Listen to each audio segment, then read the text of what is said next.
entendu ce que vous avez dit Quentin tout à l'heure. Je vais donc être très bref sur ce que je fais et ce qu'on dit. On travaille dans le monde de la dématérialisation, du PDF, du workflow, des notes de frais, on travaille avec les services financiers, on travaille avec toute la partie des maths, mais finalement, vous avez raison, ça n'intéresse personne. Donc on va passer à des choses plus rigolotes. Je vais vous parler des lapins. C'est quoi un lapin? Un lapin, un lapin c'est un peu crétin, mais en même temps un lapin, ça peut étudier les mieux. Ça c'est un lapin un peu intelligent. Un lapin qui étudie les mieux, il est innovant, il est créatif, il est quelque part talentueux.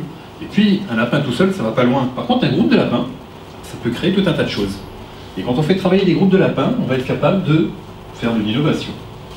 Donc on a fait TMRP. Vous avez tous compris, j'ai pas besoin d'expliquer. The Minority Rabbit Project. Minority Rabbit, le développement des lapins. Voilà, c'est quoi?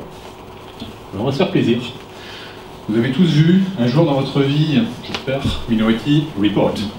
Tom Cruise, il met un gant, et puis il slide à l'écran, c'est l'écran, il regarde ses vidéos. Alors on s'est dit, c'est sympa, mais c'est chiant qu'on mette un gant. Bah, si on le faisait sans le gant, ça serait assez rigolo. Et on va faire ce que les Américains ont fait, mais on va le faire à Nantes. Et on va le faire de manière un peu plus fun. Ça, c'était 2002. Un peu avant, 95, Michael Douglas, il lève des documents, il les passe à l'écran, il les tourne, il les lit, sans toucher un clavier, sans toucher une souris, sans toucher un écran tactile. Alors moi j'ai retenu ça, j'ai adoré la partie immersion 3D, alors pas pour Michael Douglas, mais plutôt pour Demi Moore qui arrive derrière. Donc le côté 3D, on a beaucoup aimé, on s'est dit qu'on va reproduire un peu de 3D à ce niveau-là. Qu'est-ce qu'ils ont fait il y a 95, je vous rappelle, 95, vous regardez un peu le timing, plus de 20 ans. Il y a 20 ans, on avait une chambre entière dans un hôtel pour faire un Oculus Rift, c'est-à-dire un casque sur la tête, et on pouvait se promener en 3D dans les documents. Aujourd'hui, ça tient sur mon PC. On n'a plus besoin de la chambre entière, on n'a plus besoin des serveurs. Donc le projet, c'est quoi? Le projet, c'est un truc un peu fou. J'ai un de mes lapins, un de mes dinoplans, qui a dit plus c'est frappadin, plus on aime. Puisque on est là pour se faire plaisir, on va y aller. Et là, on s'est dit, pourquoi est-ce qu'on ne manipulerait pas les documents sans les mains, sans toucher un clavier, sans toucher une souris, sans toucher un écran? Oh, c'est fun, au bout des doigts, très rigolo. Et ils le font dans les films, pourquoi on ne le ferait pas dans la vraie vie? Bon, ça sert à quoi? Parce que ça sert à quelque chose. Pourquoi du bout des doigts? Pourquoi est-ce que je ne veux pas toucher mon clavier? Pourquoi est-ce que je ne veux pas toucher ma souris? Et bien parce que je suis dans une situation où je ne peux pas toucher mon clavier, je ne peux pas toucher ma souris. Pourquoi? Imaginez un chirurgien, il est en train d'opérer, il a les mains avec ses gants, plein de sang. Il a besoin de visualiser une diapo, une radio, de la retourner, de la zoomer.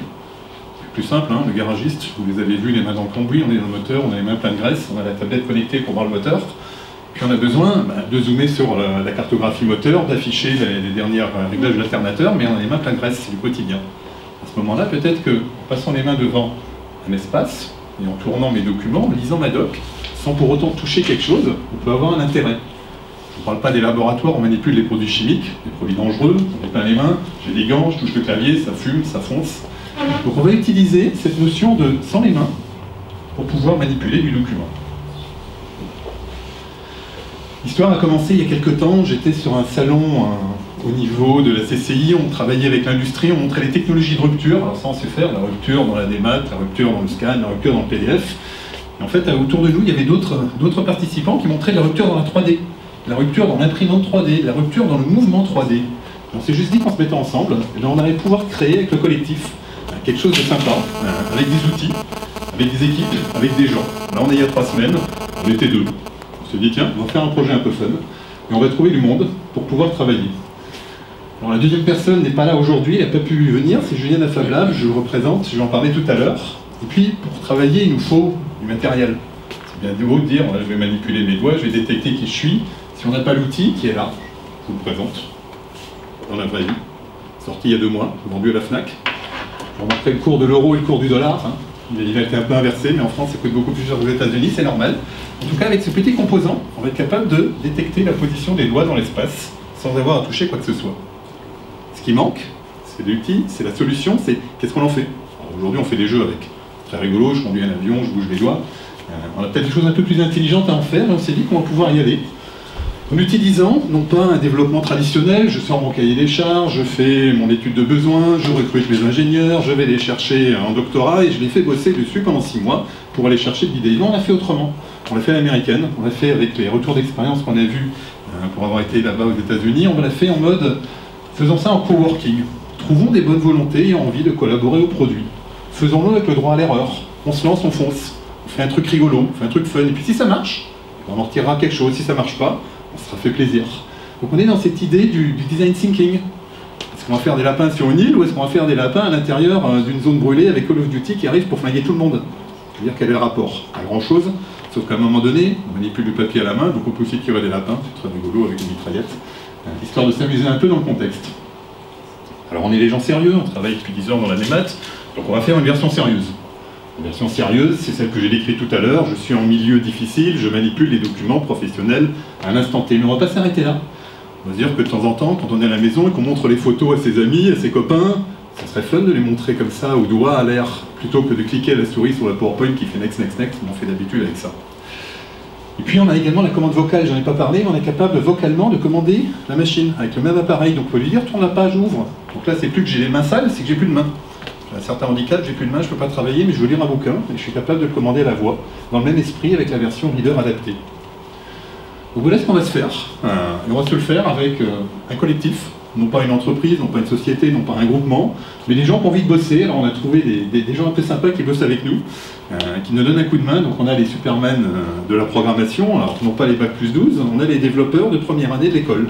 Pourquoi les premières années? Parce qu'on s'est dit que c'était encore plus dur de travailler avec des gens qui n'étaient pas des experts du métier, mais dont la valeur ajoutée de A plus B plus C plus D allait finir par faire un collectif intéressant. Donc c'est pas les vrais, on va vous les montrer, il y aura des vidéos sur le site qui les montreront. On est passé de 2 à 28 en 2 semaines. On est allé avec plein, on a dit coucou, qui c'est que ça intéresse? Mais que dans les premières années, hein, pas les autres. On pensait en avoir 10, on en a eu 22. À la sortie de la présentation qui utilisait en gros ce PowerPoint là, il y en a 22 qui ont signé en bas en disant je prends 2 heures, j'offre 4 heures par semaine, j'offre le week-end, je vais travailler dessus.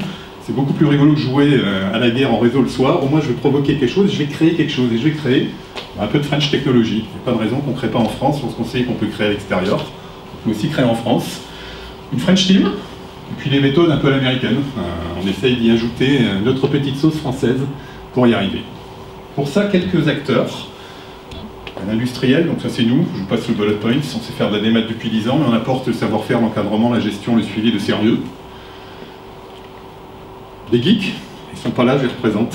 Des geeks, c'est des gens qui sont dans une Fab Lab à Saint-Nazaire, qui sont complètement fous furieux, qui créent des choses inimaginables et qui sont capables de nous amener leur talent caché, de leur amener manipuler ça du bout des doigts. Ils savent le faire, ils pilotent des drones du bout des doigts en l'air dans une salle. C'est très rigolo, c'est de la commande manuelle. Ils nous amènent ce bout de techno dans le projet. Et puis je vais laisser 2 secondes le mot à Vincent, parce qu'il est là, donc j'en profite, puisque Vincent travaille aussi sur le projet avec nous, puisque c'est lui qui fournit les lapins. Lui, il est éleveur de lapins. Je fais super court, IMIE c'est une école informatique, vous l'aviez compris, on forme à peu près 500 étudiants sur Nantes-Angers-Rennes. Pourquoi ce projet?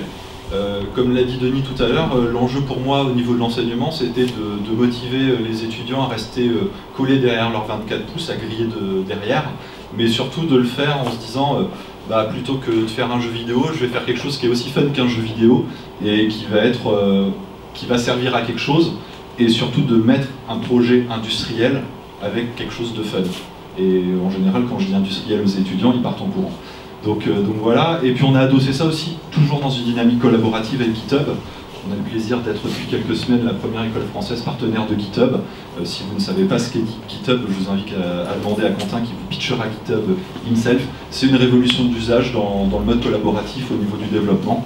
Et c'est super fun, et on est très très heureux de faire ça avec nos petits lapins. 30 secondes. Nos valeurs, vous les avez expliquées tout à l'heure, c'est vraiment le partage de coworking, c'est comme ça qu'on avance, et puis l'objectif c'est que chacun donne son portion pour pouvoir partager, ce sont bien les individus qui amènent l'idée et qui partagent. On est là pourquoi? On cherche des sponsors, on ne cherche pas d'argent, on ne cherche pas d'idées, on cherche des gens qui ont envie de parler de nous, qui ont envie de relayer l'information, qui ont envie de nous faire du bruit, et qui vont parler de notre projet et de nos lapins. 9h15, tout va bien. Je vais pouvoir vous faire exactement 35 secondes de démo de ce qu'on est capable de faire au bout des doigts. Ça, vous pouvez le flasher, ça va plus vite que taper une URL. Donc pour finir, simplement vous montrer un petit peu ce qu'est capable de faire ce genre de petit boîtier, sachant que l'application, on la développe, on la démarre. Je vais juste vous montrer 3 petites démonstrations intégrées à l'outil. Donc ça va permettre de reconnaître dans cette surface ici le mouvement des doigts. Regardez l'écran. D'une manière un peu plus visible, derrière on a la capacité de visualiser l'espace. Donc vous avez un espace qui représente une espèce de dôme au-dessus, dans lequel on est capable de bouger et de travailler. Et puis j'ai enlevé le micro 10 secondes, juste pour pianoter. Vous montrer qu'avec 2 mains, on peut aussi faire des choses très sympas ici. Si, mais ça va aller sans micro. Vous voyez ma main? Bouge. La deuxième. Vous comprenez comment avec ça, je peux balancer des documents et les écrire. C'était ma démo du jour. Bravo. Bravo.